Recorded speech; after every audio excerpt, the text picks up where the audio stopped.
اينشتاين بيقول التعليم مفهوش ملل، حط نفسك مكاني هتفقد الامل.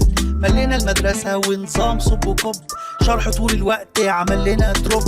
يا استاذنا عقلي مش سبونج بوب، يشرب المعلومة وبعديها يكب. هنا في نوسكول طلعنا من الدروب، لعب مرح تفاعلات هتعجبك يا بوب.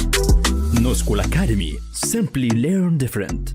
Hello everybody, welcome back in this video, and I'm Miss Nihal with you from Nowschool Academy. Today we're gonna have Unit 11 Part 2 Grammar. So let's start the session and see what are we going to have. Okay, here as I told you that we are going to have some objectives to achieve by the end of the session. So please help me to achieve this. Of course, by the end of this session, you're going to be able, inshallah, to analyze the text contains quantifiers as a type of determiners and differentiate between different types of indefinite pronouns, express obligation using must and have to. So these are our objectives for today. Before anything, please pause the video or go down to the link, go and play this game and come back to me before starting anything, first of all, okay? Come back soon. I'm waiting for you. Well guys, finished playing? Can you come to me now? Okay, have you enjoyed the game? Was it nice? Tell me in the comments. I want to hear from you. Okay, your tools. Time to get your tools. Get yourself separated from any kind of distraction and noise. Get everything beside you, your school book, your dictionary, your pens, pencils, sticky notes, notebook, mobile, tablet, laptop, anything that you're going to scan the game from it. I know that you did so you have something like that now. And start the session with me. The keywords for today, or what we are going to repeat all over the way through during the session, are those words. So let's look at the screen together and read with me. Here we have determiners in English. What are the determiners? What do I mean by this? Quantifiers, indefinite pronoun, obligation, necessity. So these are the keywords of today. But of course, I asked you from the last session to prepare them. Did any one of you do so? Okay, tell me. What? Why? I got from that you are... Did them, of course. Okay, oh my God, okay. Let's go on through the session and see what's next. Okay, let's get started seriously. Are you ready? What are indefinite pronouns? The very start of today is the indefinite pronouns. What are the indefinite pronouns? You know, indefinite pronouns are some words that we use to talk about a person, a place, or a thing. When we don't know who, what, or how much, if we're talking about a certain amount, the thing that we are talking about, okay? Something not specified, or we don't want to specify something, you see? So everything unspecified, indefinite, not particular, general, we express it using indefinite pronouns, okay? Let's see what are they exactly. Can you see now? Okay. You know them? I'm asking you, you know them? Okay. There is something knocking on the door. We don't know he or she is, what it is, or if we are talking about quantities, as I told you, we don't know how much is this quantity. So it's an indefinite pronoun. The indefinite pronoun is knocking it on our door today. So let's open the door and see. Oh, actually, they are not only one indefinite pronoun. We have a lot, as you can see in this table. You can see now the blue table in front of you. Those are the indefinite pronouns in English. As you can see, I divided them into categories, okay? Something related to people, something related to things, and something related to a place. Also, we have something which is called the syllable of the pronoun itself, suffix and prefix and something like that, okay? So let's look together. Pronouns ending in one or body are used to refer to people, of course. Pronouns ending in thing are used to express things, or used when we are talking about things. Pronouns ending in where are used to refer to place. So this again in the blue table, you have all the indefinite pronouns. Just have a look on them. You have here anybody, anything, somebody, something, everywhere, anywhere, and so on, okay? We talked about the end. So, of course, you are asked to be ready whenever you are asked about a certain indefinite pronoun. So you're asking me, Miss Nihal, how can I remember all of these? How can I memorize them? So actually, I invented a funny thing to memorize these pronouns. Let's look together. I got the initials. You know the initials, the first letters of every category, not the pronouns themselves, okay? So apart from the places, okay? Take the initials from the pronouns. For example, take from some, the S. Take from any, the A. Take from no, the N, and from every, the E. Okay? So here we form the word sane. Sane. S-A-N-E, sane. And then take from body, the B. One, the O. Thing, the T. Apart from places, we are not speaking about anywhere, somewhere now. Let them apart, okay? Again, these initials form the word sane bot. And here we have this new robot. It's not robot, it's sane bot, okay? Mr. Sane bot, welcome with you. Welcome to you with us in our session. Same bot is the word I formed from the initials of the indefinite pronouns. Let's try this together and we're gonna remember and memorize them easily, inshallah. For example, I just close my eye, I just repeat the word same bot. So when someone asked me, what do you know about indefinite pronouns, or what indefinite pronouns do you know? Same bot, somebody, someone, something. A, anybody, anyone, anything, nobody, no one, no thing, and everybody, everyone, and everything. You got it now? It's something funny, but just to memorize. Have you liked it? Just write in the comments below and tell me. Let's move on to the next point. What's the difference between them? Okay guys, so please look at the screen with me to know the difference in meaning between everything, anything, something, and nothing, okay? So, we will start with everything. Everything means all. Every means all, okay? And we use every with affirmative sentences. For example, everything's okay, and negative sentences. We use it with positive and negative, affirmative and negative.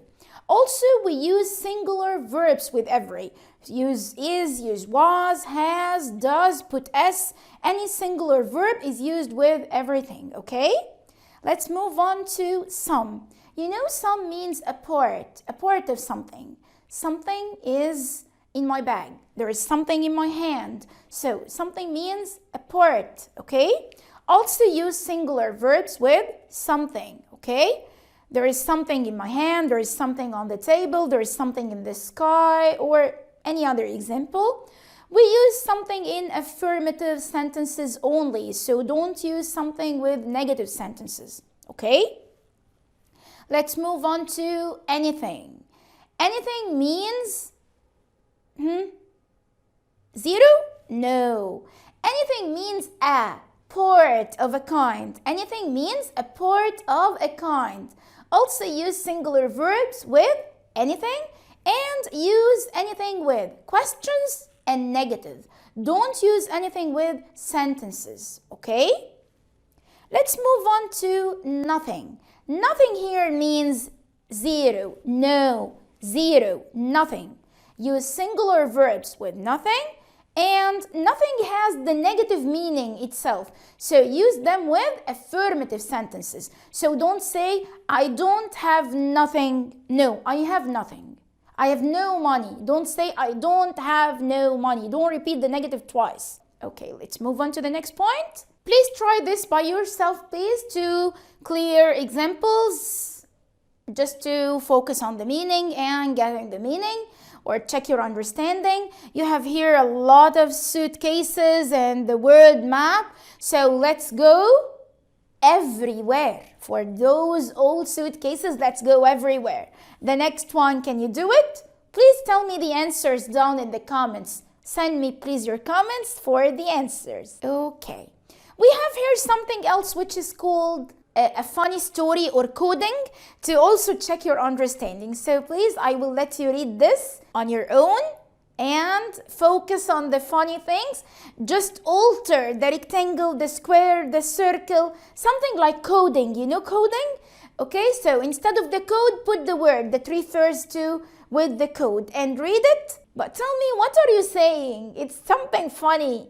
Have you enjoyed it? I'm just laughing after reading it. Tell me also in the comments a small part of this story.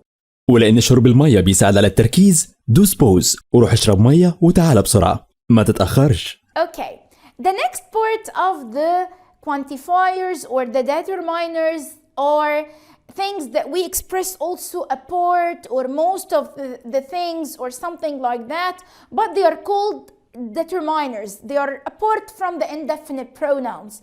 They are emphasizing more on quantities, okay, when we express how much or how many of a certain thing, okay?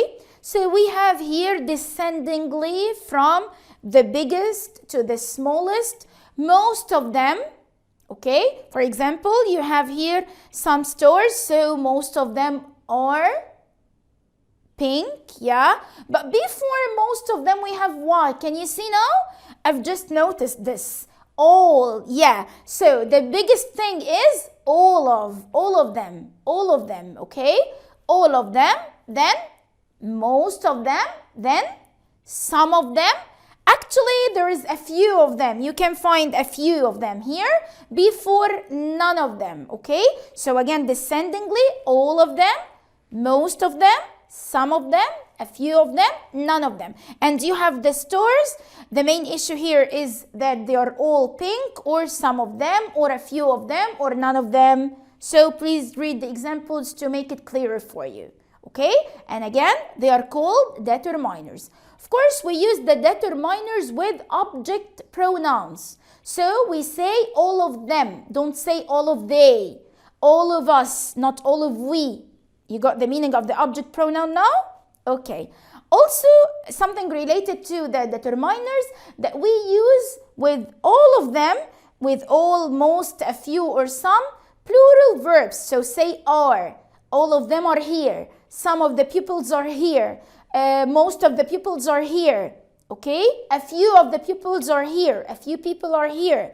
But except with none, use is. Okay? All of them take plural verbs, except none takes singular verb. You got it now? Of course, you need now something to say. You is like Kermit Frog and you want to say something. What are you saying? Let me hear you. What's this? Okay, but wait, please, wait and calm down, calm down. Take a deep breath and stretch your back because we have more. Wait, we have here to talk about models of obligation, models of obligation. So we have here in the models of obligation or the modal verbs must and have to. Let's see the difference between them, but as I told you, take a deep breath, stretch your back and be ready with me, please. Okay, one general example to emphasize the difference between must and have to is this. A policeman is trying to talk to a certain man or another man. So he is saying, you must come with me. The man replies, but I have to go to work. So here is something using must and there is another thing using have to. Let's see the difference. What are the differences between must and have to? I'm going to explain the table in front of you in general points and as a discussion, okay? The main difference is that we use must with personal opinions, something that the speaker thought or thinks it's something necessary from his or her point of view. Subjective obligation means special or certain obligation. We use must to express strong advices. We use must to express written or signs that expresses certain rules and instructions. For example, in the street, the sign saying you mustn't park here. In the library, you must be silent. So the written rules and instructions, we express them using must. Okay? Again, anything related to the opinion, personal issues, something you see it's necessary, okay? From your viewpoint and your opinion, subjective obligation, strong advices, use must. Whereas have to is used for general, external, objective obligations, okay? Something you're forced or obliged to do, not internally comes from your own desire. You're forced to do something, okay? Also, the general rules, general obligations, objective, as I told you. So this is the main and big differences between must and have to. Of course, here you have a lot of examples to emphasize this. So must here, personal duties, and have to, obligations to help others. Also, we have here must or have to, something related to the personal issue or something related to the rules and regulations comes externally from any other force, okay? So you have here a lot of examples that emphasize what I've just said. Let's talk about the negative form.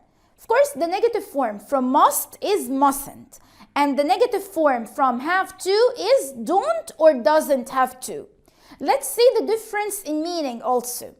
When you say mustn't expresses prohibition, okay? For example, you mustn't park your car here, so this is something prohibited.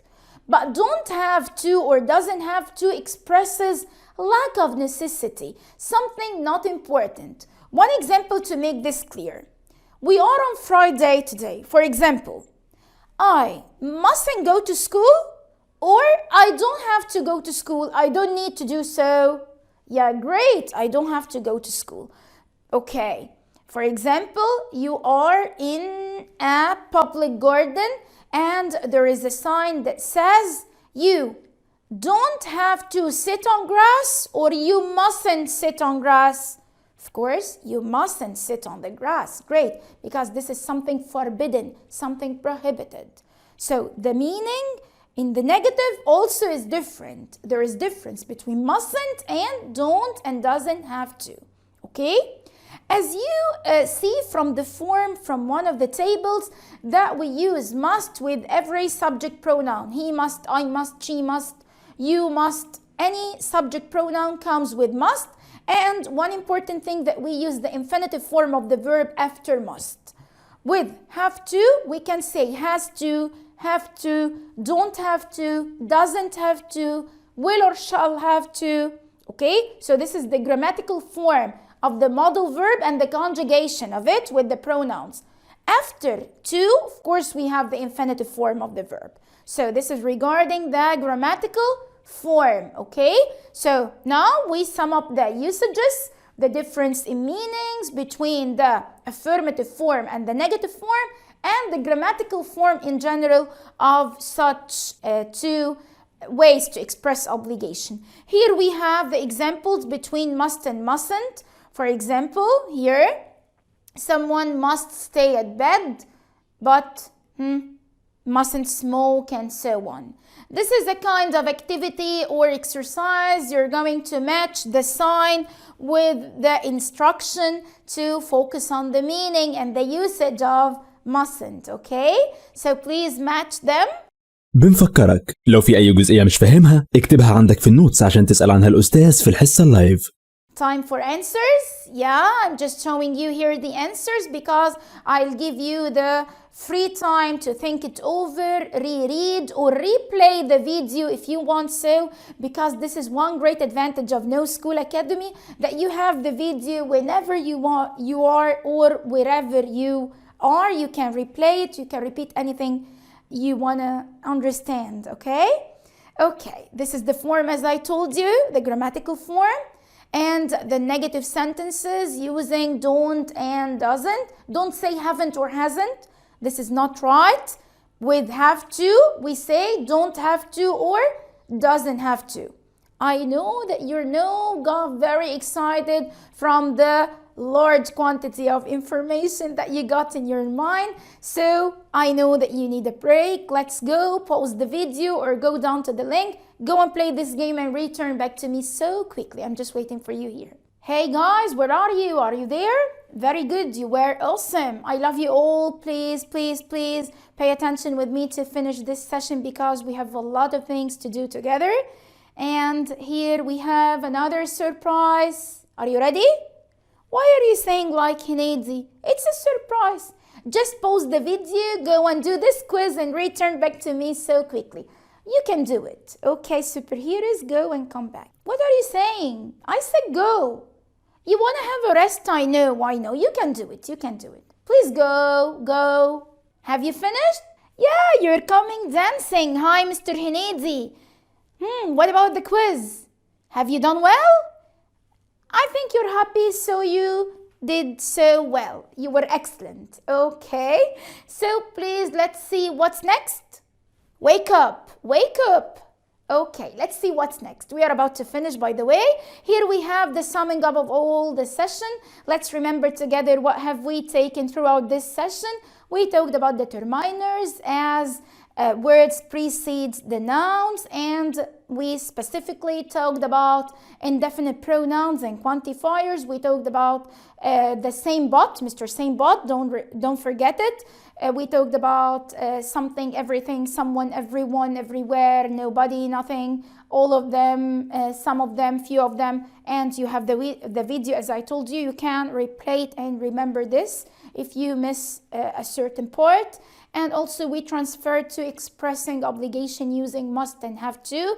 We know the difference in meaning, we know the difference in the form and the negative and the positive or the affirmative form between must and mustn't, have to, has to, don't and doesn't have to. Also we talked about the usage. As I told you, something comes internally, internal obligation or external obligation, written instructions or forces or objective obligations and so on. Something related to the personal opinion, we use must, for example, and so on. We've covered all of these issues, okay? And here we come to the ethical or the moral value.